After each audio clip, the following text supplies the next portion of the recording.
తొలగింపజేసుకొని అదృష్టం బాగా కలిసి రావాలంటే ఎలాంటి పరిహారాలు పాటించాలో ఈ వీడియోలో మనం తెలుసుకుందాం.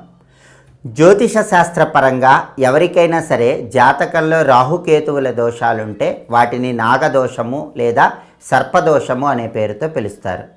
ఏ వ్యక్తికైనా జాతకంలో మొత్తం 12 స్థానాలు ఉంటాయి, 12 గడులు ఉంటాయి. ఆ 12 గడుల్లో ఆ మొదటి గడిని లగ్నము అంటారు.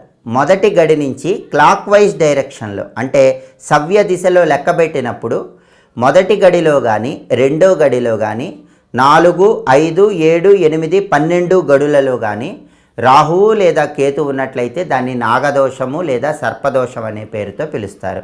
ఎవరైనా సరే మీ జాతక చక్రం చూసుకోవచ్చు. మీ జాతక చక్రం చూసుకున్నప్పుడు ఆ జాతక చక్రంలో లా అని రాసి ఉంటుంది. లా అని రాసున్న దాన్ని లగ్నం అంటారు.